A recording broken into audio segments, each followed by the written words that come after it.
So the prefix tells us the beginning of the word. So there are some popular prefixes that you may know. Un, you see un in front of a word, what does that mean? So if I say uninterested, not. Opposite. Good. What about miss? Something what? Something new. Like misunderstood. What'd you say? Not. Yeah, you're right. Not. So miss and un are two prefixes that both mean not. Good. What about re? Do again. Good. So those prefixes work with the rest of the word to mean something different. It changes the meaning of the word. Now the part that it works mostly with is the base or the root of the word. So the root or the base. I just gave you a synonym. So root and base are the same thing, the same concepts. So the base of a word is the key component of the word. Every word has to have a base. It doesn't have to have a prefix, doesn't have to have a suffix, but every word has a base. So this is essentially the meaning of the word in general.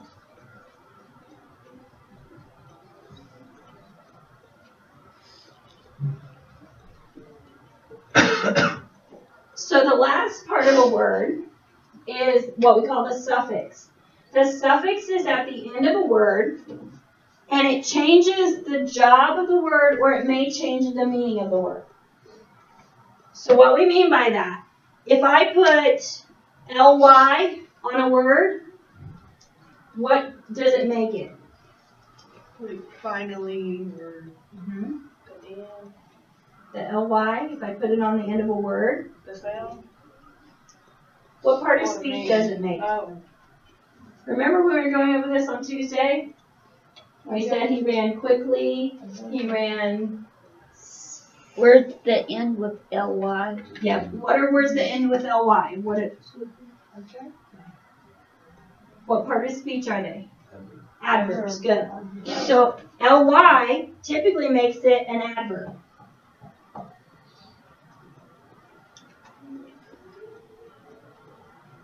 When we put ion at the end of a word, it typically makes it a noun.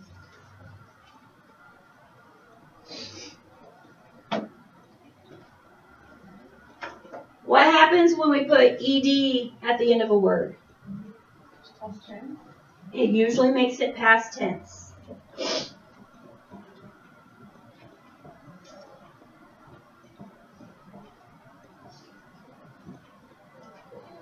What about s? Plural. Good.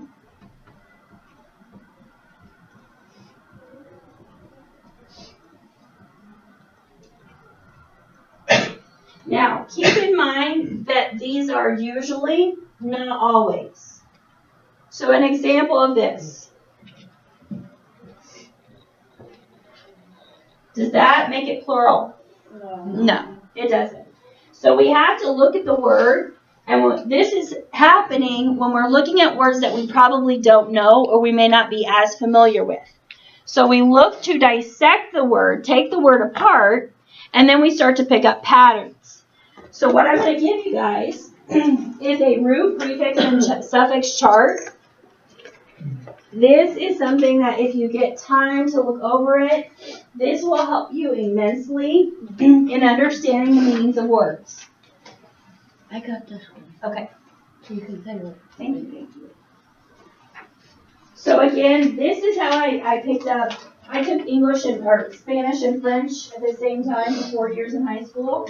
This is how I was able to do it because there are a lot of patterns in words, and those patterns you can start to pick up.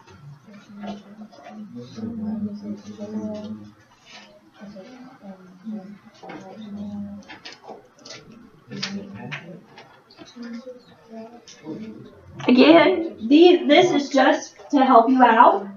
If you ever are preparing for something, you can look over these words. If it has a lot of vocabulary in it, this might help you in picking up the patterns on things. Some of these things you already know and you're already familiar with. We already did this. You guys knew those things.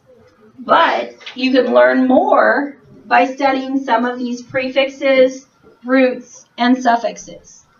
So let's practice a little bit with dissecting a couple of words. So as we dissect these words, we're going to take it piece by piece. So the word reinvention. Most of you already know what reinvention means, but we need to identify the parts. So is there anything at the beginning of this word that makes you think, hey, I've heard this prefix before? The re. Good. So what does re mean? Do again. Good. Okay. So what about the rest of the word? Is there anything that you're familiar with? Invent. Invent. Invent is the base of the word, or the root. What does it mean to invent? Make something. Good. Make or create. So if I just say reinvent, that is an action. That is something that I'm doing. So I need to reinvent the wheel. I need to reinvent the container. I need to reinvent the method. But when I add the ION at the end, which is a suffix, it's a thing now. So it's a noun. Good. So it's something that has been made again. So it's something that has been made again. It's a thing.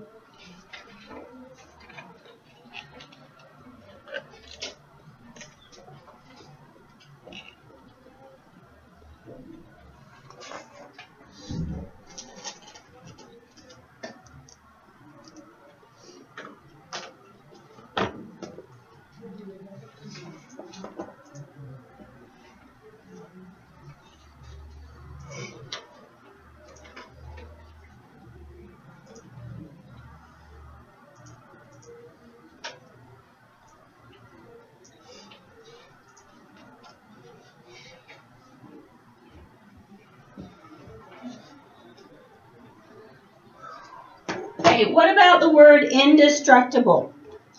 Is there anything at the front of the word that you've seen before? IN. Good. So IN, we've seen that before. Do you know what that means?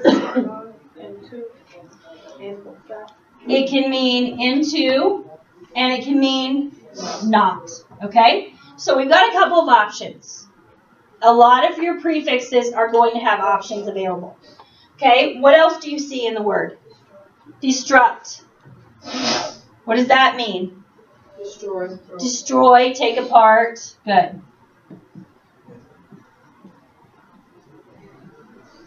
Good. What about destroy?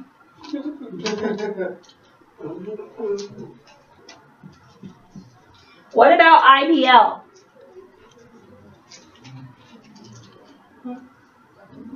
Able. What does that mean? Have you seen able? A-B-E-L? Able and able are synonymous, so they're very similar.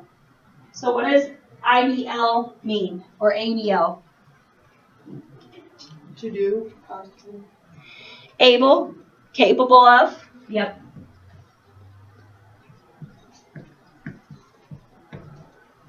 Okay. So now we have to figure out, what does this mean? Into, take apart, capable of. Doesn't. What? Cannot destroy. Okay.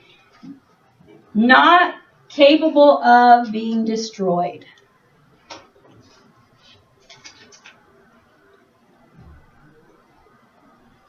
So even though into makes sense, even though taking apart makes sense, not capable of being destroyed makes better sense. Again, if you knew what the word indestructible meant, great, wonderful. But if you didn't, or if your options were confusing, then this is a method that you can use to help you understand it even more. Good.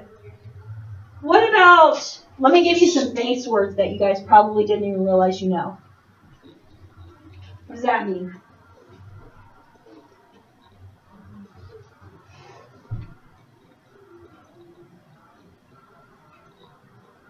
So if you've seen any words that have PED in them, Would it be stopped? F and what? as a base word, Oh, okay. is pedestrian, pedestrian walkway. What does that mean? What about pedometer?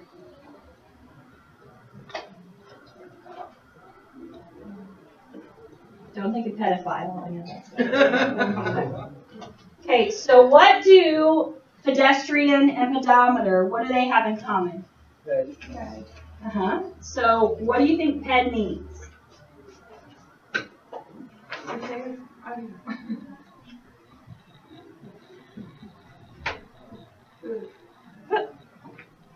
So ped actually means foot. So it's the walkway of the feet, pathway of the feet, the thing of the feet. It's the counter of the feet. So pedometer is the counter of the feet. Good. Let me give you a suffix that you may not have realized you know. Ology. Biology. Biology. Zoology. It's something of biology, sociology, psychology. I can say computerology. It's not a real thing. It's the study of. Biology. It's the study of bio, which is life. It's the study of the mind, psych. It's the study of soc, which is the interaction. Good. So with this concept, you guys can put words together and just make up words. That's kind of what Shakespeare used to do. He made up so many words, he just put parts together, and it made sense. He came up with, I think there are like 48 words that we have in the dictionary because of Shakespeare, because he just put stuff together. And he was like, hey, this works. Romeo and Juliet. Romeo, you're this. Juliet, you're a slut. He came up with that word. So there's a lot of really interesting stuff that people put together because of these parts. So I'm hoping that this will help you guys as we look at the next assignment. So this next assignment is going to involve answering some questions. So I just want to do a quick, it's not going to be that quick, sorry, I'm not going to lie to you. So I want you guys to pay attention to this because this is test taking. This is not English test taking. This is just test taking in general. So this will help you in math, this will help you in science, this will help you in any course that you take, even your A+ LAC. So before you take any test, before you answer questions, there are a couple of general strategies that you guys need to know. So first of all, making sure that your timing is on point. So what we mean by this, you want to make sure that you are on time for whatever it is, and you are studying well before. Cramming never works. Let me say that again. Cramming for a test never works. It's not successful. I had a student in my English classes. She was in like 3 of my English classes, and she had to retake English because she had a B. And in nursing, you have to get an A. So she retook my class, and she would always cram for anything that she did, writing papers, any test that she took. Eventually, she did get into the nursing program because she was very persistent. But the first class, she failed because she always tried to cram the information in. So as far as timing goes, you need to spread out studying. There's a method called the Palermo method. I have started my son on it because my son has some attention issues. So it's a 25 method. So in doing this, you can walk, you study for 20 minutes, and then you take a 5-minute break. So you study for another 20 minutes, 5-minute break. So remember I told you guys I'm starting my doctoral program next week. So I'm going to try this because it's a lot of really, really thick, heavy stuff that is not very fun. So I'm going to try this and see how it works. With this method, you are leaving your information. And what did I tell you guys yesterday about getting away from your paper? What does that do for you? Refocus. It helps you refocus. So get away from it. Do something kinesthetic. What does that mean? Move around. Move around. Do something physical. Whether that means that during your break you go play with your kids, you go get something to eat, you go do dishes, whatever floats your boat. Go do that for 5 minutes and then come back because then you can refocus. The other thing is to teach the material. So if we teach the material, what does that do for us as readers or as learners? It helps us learn again and refocus on something that, or figure out what you didn't know. Okay. When we have information in our brain, it's in our brain, so we kind of think, oh, okay, it's in there somewhere. We got it. But when we have to organize that and write something about it, how many of you, when you have to write what's in your head, you're like, blah, blah, blah, blah. Yeah. That's what a lot of us do. So what you need to work on is organizing it from your brain to how you're saying it. We don't want to sound like idiots when we're talking, right? So you're forced to organize whatever your thoughts are when you say it, because you don't want to sound like you're wrong. So teaching it is a way that you can understand the information even better. Those of you with kids, little brothers and sisters, use that to your advantage. My poor kids, they have suffered through so much of me telling them stuff because I need to know it. So I tell my oldest son, he's been the worst. So, okay, Coy, here we go. So this is what a subject is. This is what a verb is. And when he was 2, it was great because he was just like blah, blah, blah, blah, blah, blah, blah. And he just repeated things and didn't know what he was saying, and that was good. Now that he's 16, he's like, shut up, Mom. But the idea is that you're giving the information to somebody else, so you're organizing it in your head, and that helps you understand it even better. So the night before, you're going to see a lot of people say, oh, you need to get 8 hours of rest. I completely disagree with that. How many of you, every night, you get 8 hours of rest? Okay. Then you should be getting 8 hours of rest. How many of you get around 6, 7? Okay. You should be getting around 6 or 7 hours of sleep. How many of you get around 5 or 6? 7. So we should be getting 5 or 6 hours of sleep. Whatever you normally sleep, that is what you need to keep up with.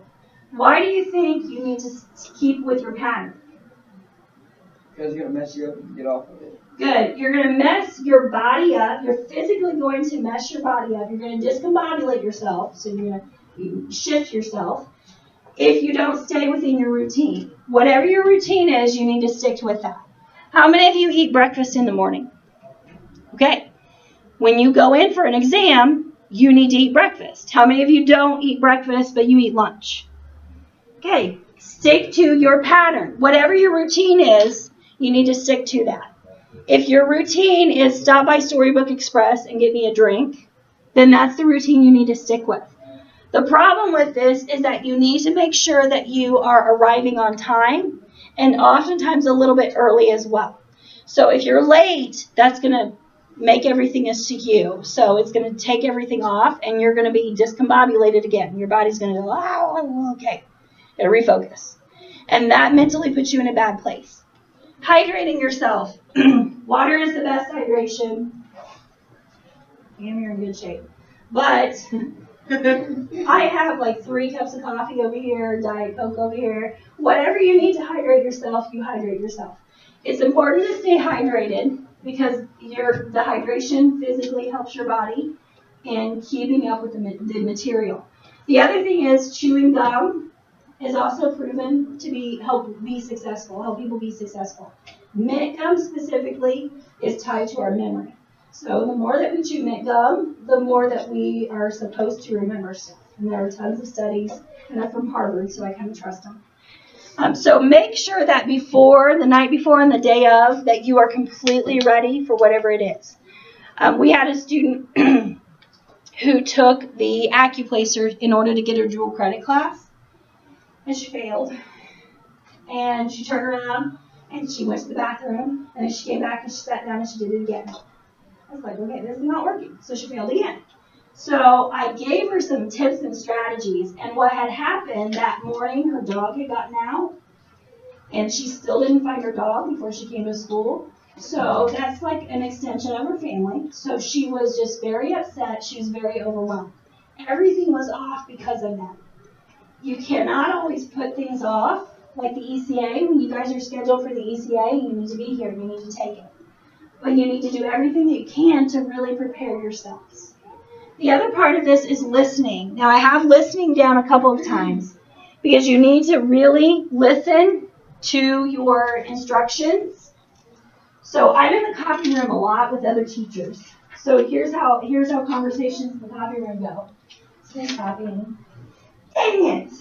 And me back here. What? What's your problem? Are you going to take longer on the copy machine? I don't have to beat you up. And then them saying, oh, question number 5, I forgot to change this. Okay, I'll just tell them. So they'll tell their students, hey, question number 5, don't forget it's this instead of this. We make mistakes. If you aren't listening to those mistakes, then you can oftentimes miss the answer. So we will sometimes fix that for you, but you have to listen to us. A lot of times students will get their test and they'll just start going through it and they don't listen to anything else. So make sure you're listening, trying to stay positive. I know that sometimes gets hard. You get frustrated. But staying as positive as possible, even if that positive is, it's almost over, it's almost over, it's almost over, that's still being positive.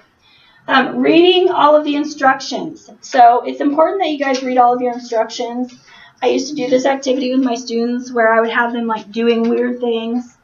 But the first instruction was read all instructions before doing anything.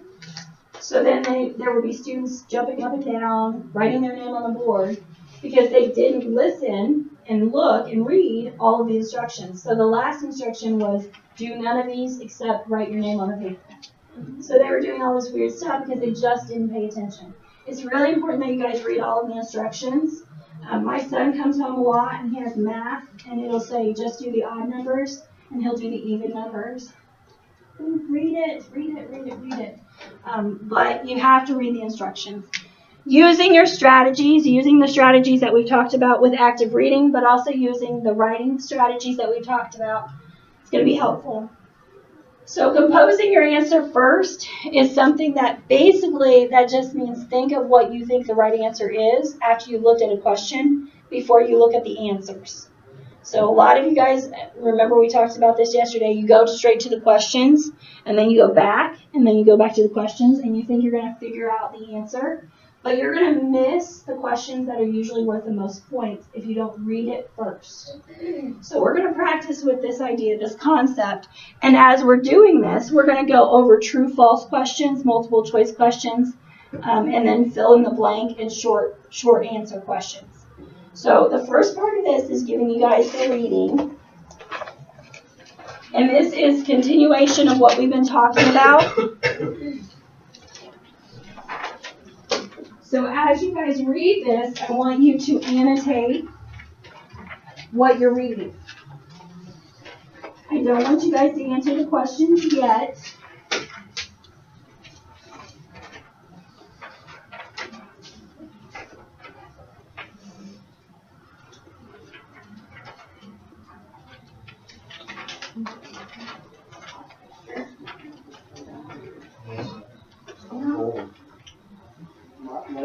one. Well, mine is full. It's bad on yours.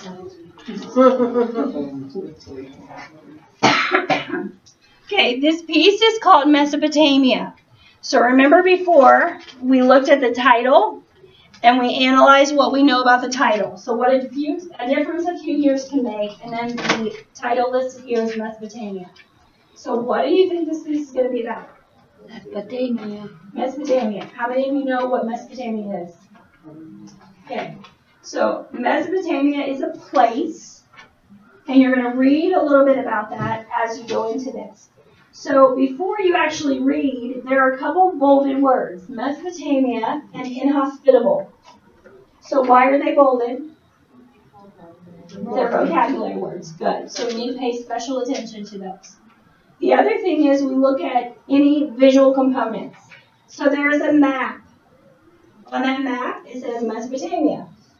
Underneath the map, it says a contemporary map of Iraq and the surrounding regions showing Mesopotamia, literally between rivers. So what does that mean? They've had some kind of land disruption. The land's literally in between the rivers. Okay? Between what? Between the rivers. It Good. says between the rivers, so that means they've had a landscape or something has happened. Okay? So there's something that has happened. This is an area between two rivers, maybe two rivers. And this is a contemporary map of Iraq. So what does that tell you? In a bad place. Okay? What does that tell you about Mesopotamia? It's in Iraq. Good. It's where modern day Iraq is. Good. Now what about the picture over here on the side? What does that look like? Looks like a statue of some kind. It's really hard to read. It's really hard to see.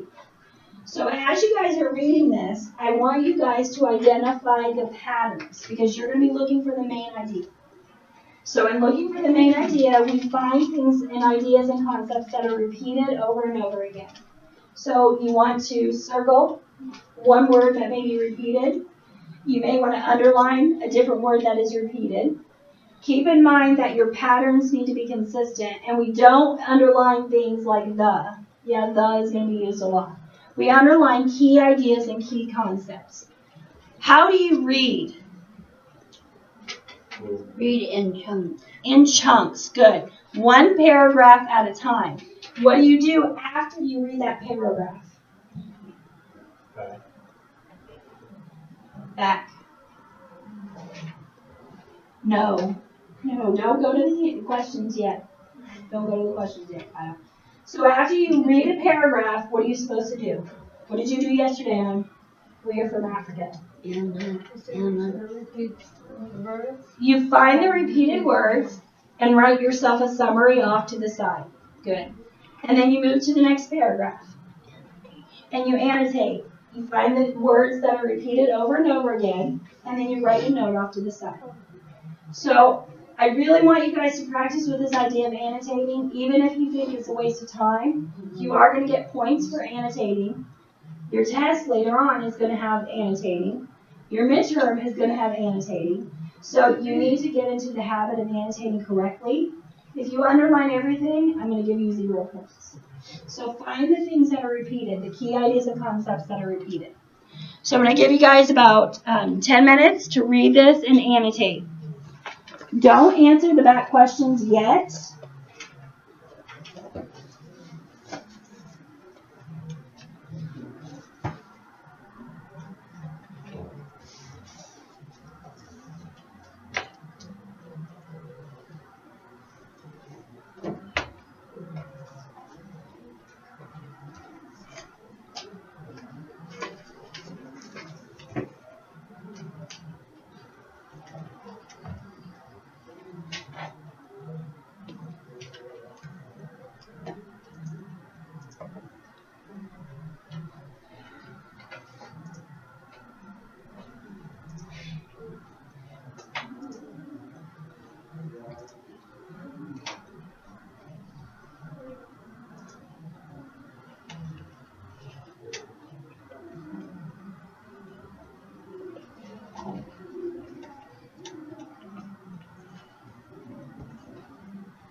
Yeah. Oh, I didn't do that. I didn't start recording. Looks like it is. Cassie, push that door shut. Thank you.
So once you've annotated, you can move on to the questions, and then we'll go over those together.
Okay, team.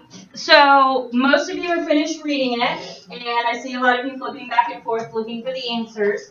So I want to talk to you guys about a couple of techniques that you can use with the questions that you have in front of you, but also that you can use with other courses as well.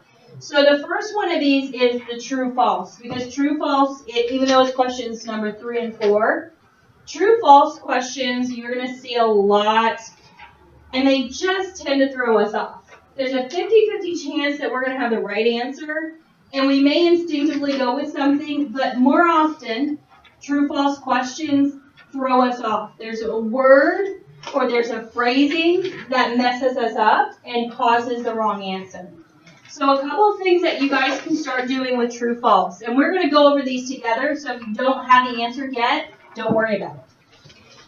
So the first step is to look for anything that makes the statement false. So if there is a component of the statement that is false, that makes the entire thing false. So it's really essential that we look at that question or we look at that statement, and if there's any component of it. So sometimes you'll have a really long true-false statement. If there's even a single element in that makes it false, that's going to be false, and that's what you're looking for. We also have to look at what we call extreme modifiers. So extreme modifiers are things like always, never, none, all. So in your questions, do you have any extreme modifiers? Do you have always, none, never? Do you have that in either of those questions, number 3 or 4? No. You do not. That tends to make a statement false. There is usually an exception to a rule, so when we see those extreme modifiers, again, extreme modifiers, always, never, all, none. Those are extreme modifiers. That tends to make a statement false. On the other hand, when we look at qualifying words, those tend to make a statement true. So qualifying words, some, often, from time to time,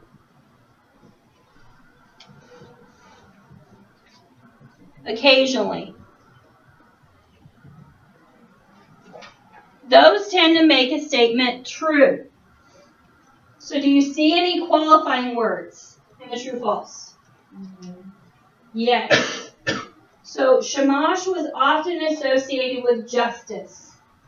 Because of the word often, you can say, oh, well, that sounds like it's probably true.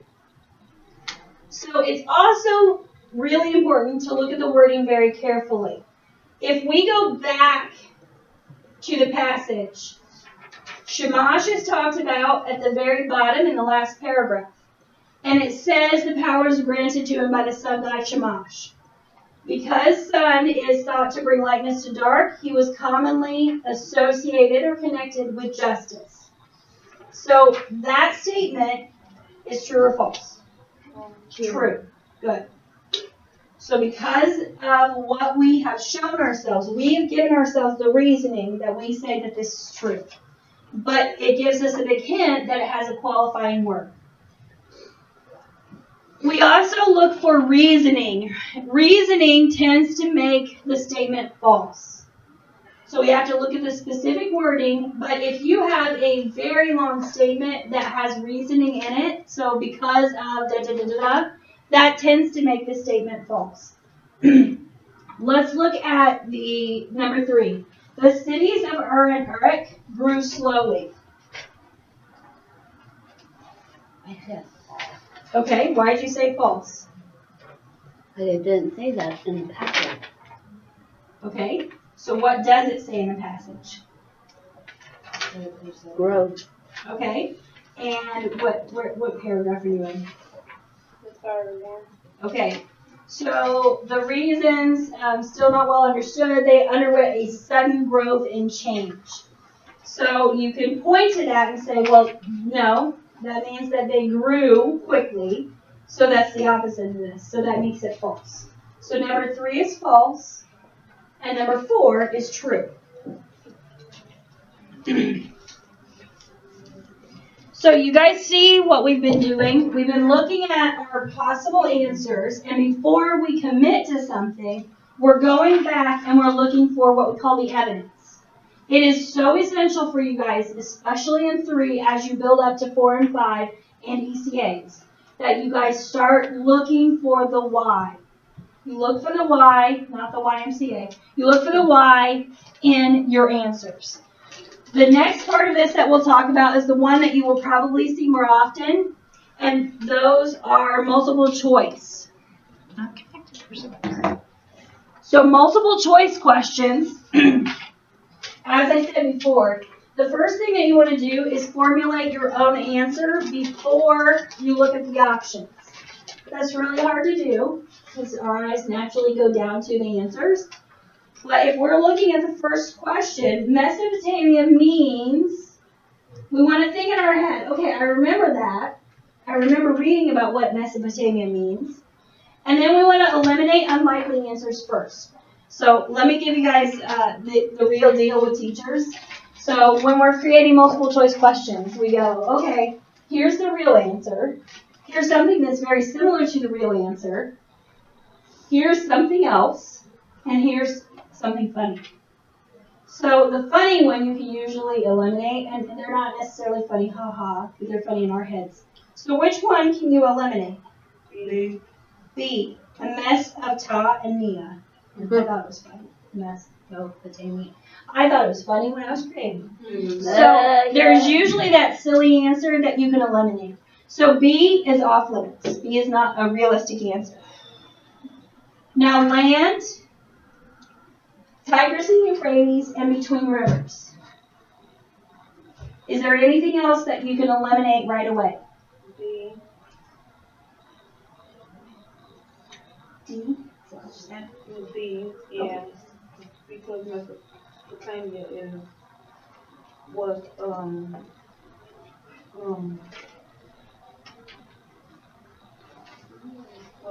in the world. Okay, so most of you will remember it's something about the land between the 2 rivers, right? So if we eliminate Tigris and Euphrates, because those are their bodies of water, so we can eliminate B and C very easily. So then we're left with A and D, which are both parts of what we think the answer is. So we have to go back.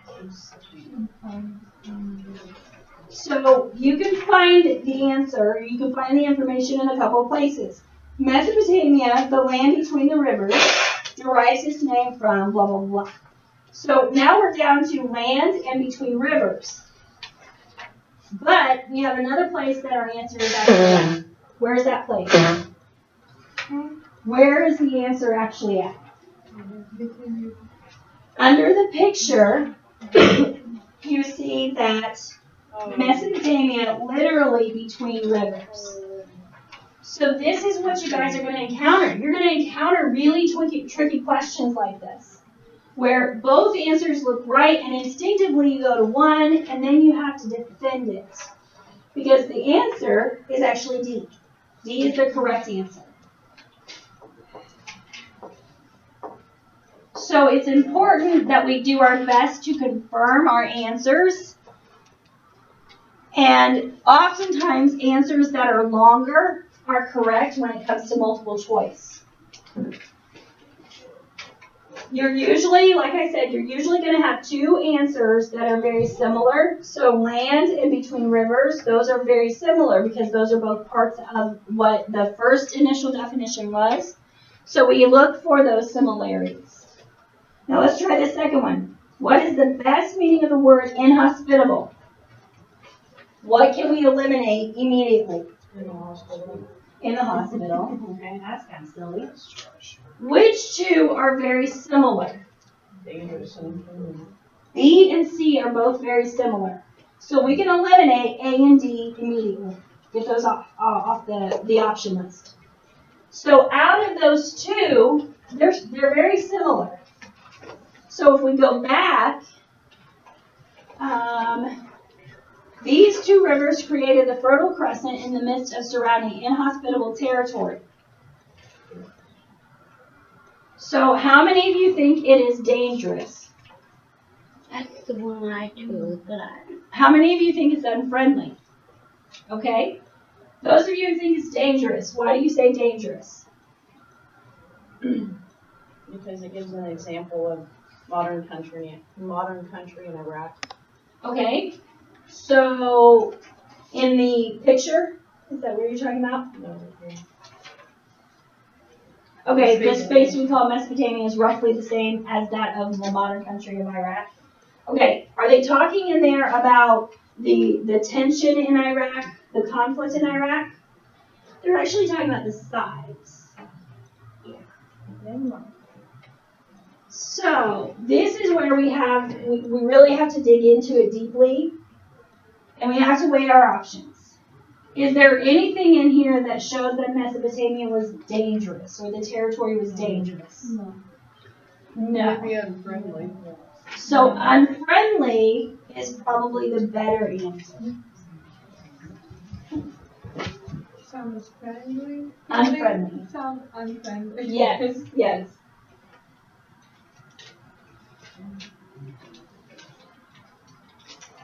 So that one was a lot harder, right? Hello, yeah. So we have to be very cautious with the language that's being used on multiple choice questions. So matching we're not going to talk about until next week when we start vocabulary, because I have a few strategies that we can use on that. And sentence completion or fill in the blank, just a couple of things that I will tell you guys about these questions, and you don't have one of those yet.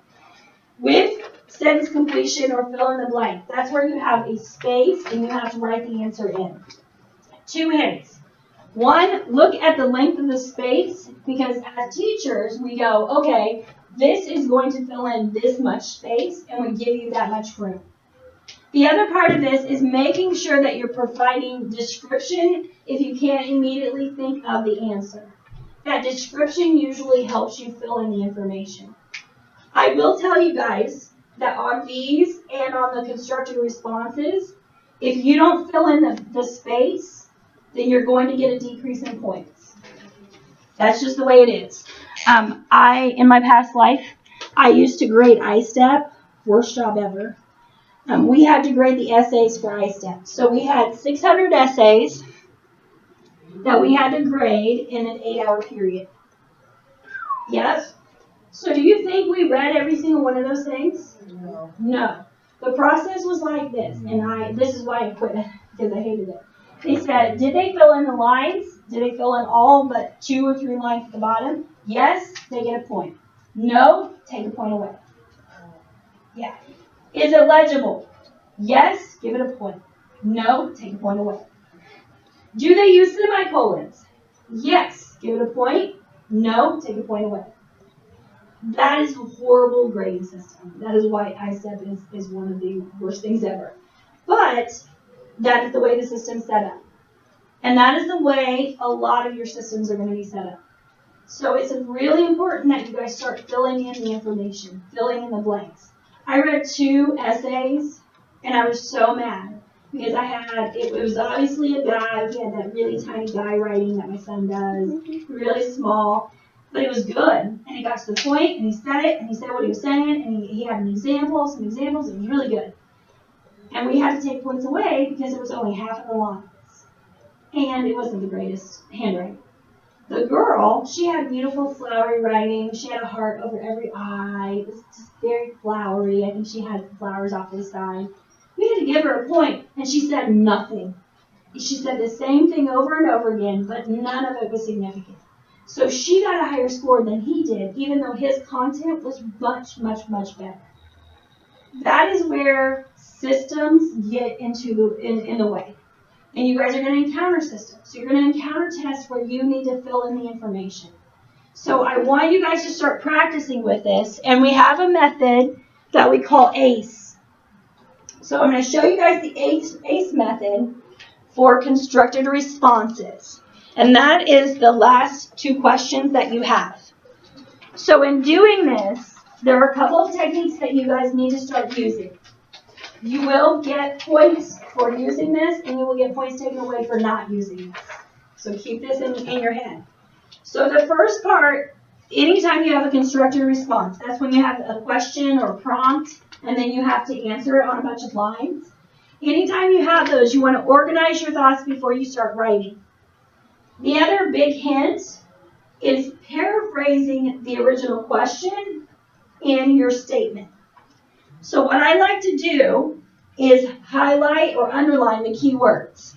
So in the question, describe how the agricultural revolution allowed Mesopotamia to form. What are the important words in that question? Agricultural revolution.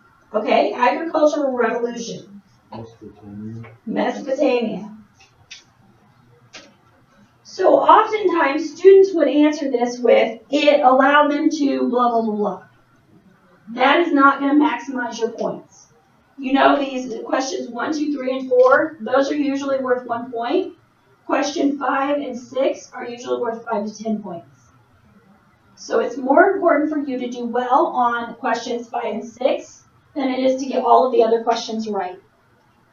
So that's the other hint I'll give you guys.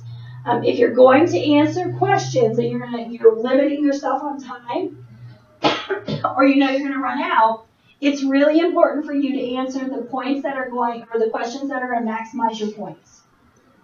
I had a student do this in term 3, and he was just going straight through the questions and looking for the answer. So when it came to questions like 5 and 6, he didn't get them. And I said, dude, you just missed 10 points because you wanted to gain 5. That's silly. That's ridiculous. So he missed out on all of those points because he was so focused on the minimal points.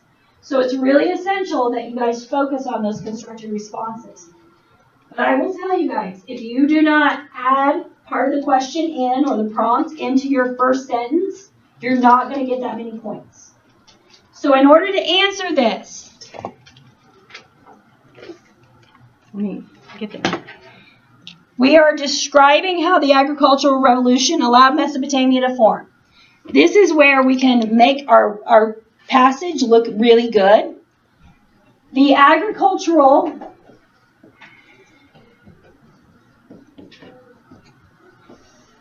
revolution allowed Mesopotamia to form. If I leave it there, I'm going to still get a point because I actually have the question in there. I've built up something. But then I need to finish it. So what I would suggest is that you guys, in these short constructed responses, you go back to the text and you look at something specific. That is where C in ACE, that is where the C comes into play. So in what ways did the agricultural revolution allow Mesopotamia to form? Let's look back in paragraph 2. Okay. So the agricultural revolution was about domesticating animals and plants. What does that mean, domesticating them? Growing plants and raising animals. Excuse me.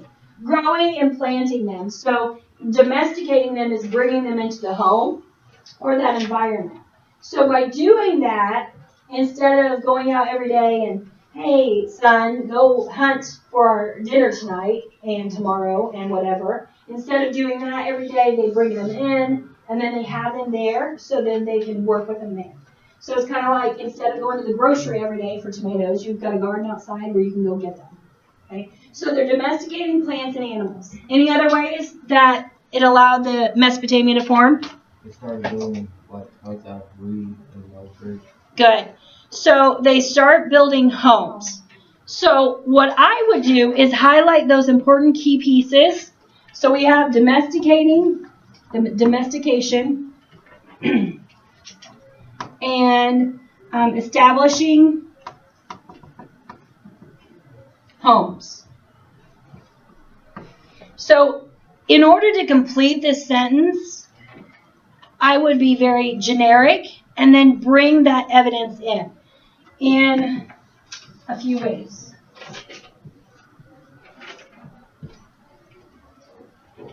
First, and this is the C part, the citing that information. So a couple of really easy ways that you can do this. According to the text.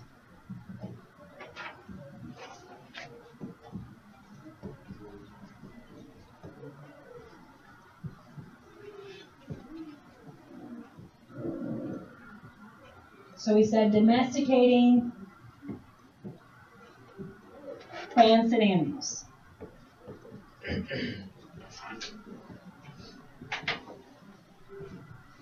Right? Yep. Then we need to explain it a little bit. So how does this allow them to form? This is the part that's not written. So this is the part that we can't go back to the text and go, oh, it's right there. We have to come up with our own explanation of how this allows them to form. They grew together from their experience. Okay, so let's refine that a bit and say that they had less work to go out and get these animals or to get these things, so they were able to create bonds, because that's going to help us with the next part. So by domesticating,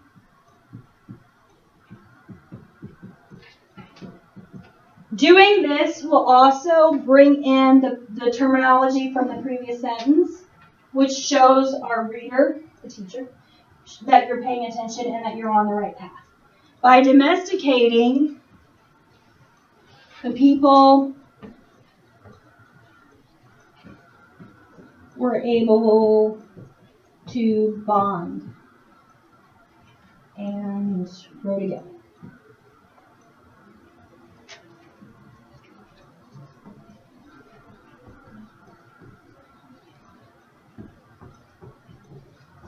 Good.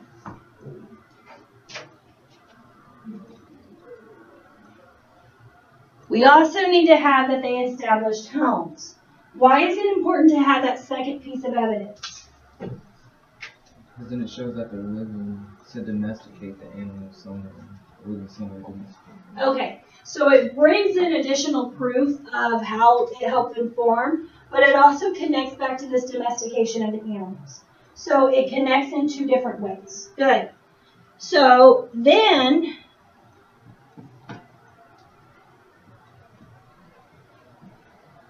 they were able to establish homes.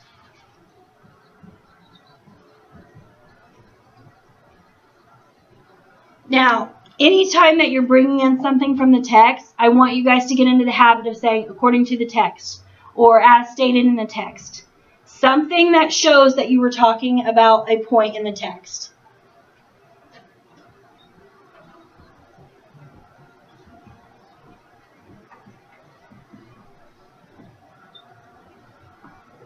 Okay. I know this is a long response, but when you put it in this line, how many of you are out of lines? Okay. How many of you, when you first answered it, you just had a few words? So this builds up what you guys would have normally had, or may have normally had. I think it's going to take off again.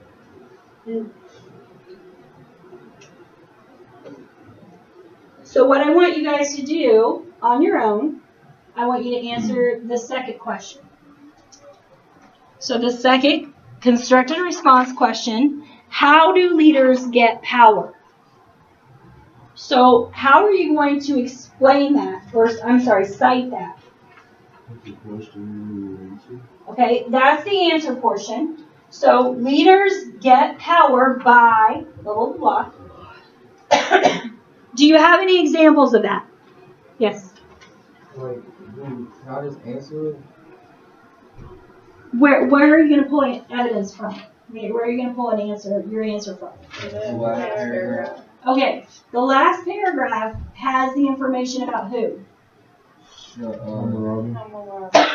Hammurabi, who got his power from Shamash, the Sagai. Okay. So that is a piece of evidence that you can connect directly to the text. Why is it so important for you guys to connect to something, to connect to a text of some kind? Because it's about the text. It's a question about the text. So Okay. connected to the text is going to give you more points. It's going to maximize your points. You always want to maximize your points by using that language according to the text, as stated in the text. It's really essential that you start using those pieces. Even if it's your interpretation of the text, if you have that in there, in my teacher brain, I'm going, oh, okay, they read this. I didn't necessarily get that, but I can see that. I'm going to understand how you connected to it on a different level. So I want you guys to take a quick minute and answer this question.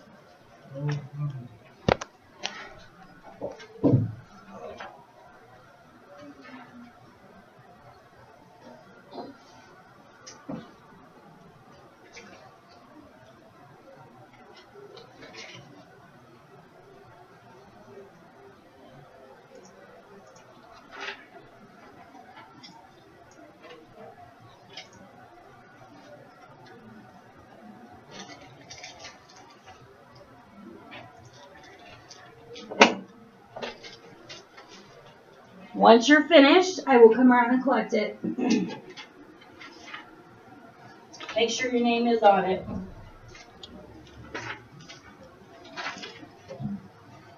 What is that word? Is that word? Instead of work. Work. Gives me some stuff from yesterday.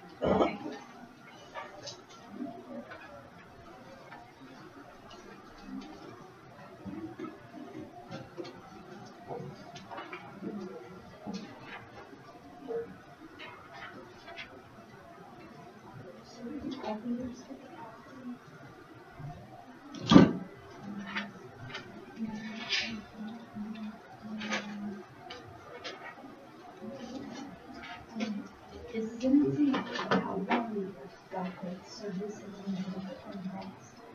How fun is it?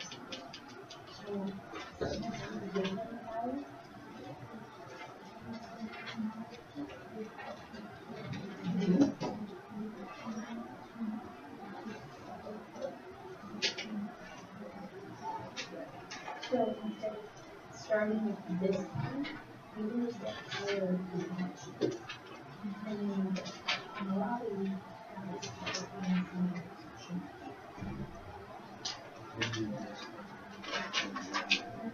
Okay, so just erase this one. Leave this.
Just one. Yeah. You got it, if you want to take a minute. Make it a really quick minute. We're gonna do more when we get here in just a minute. Yeah.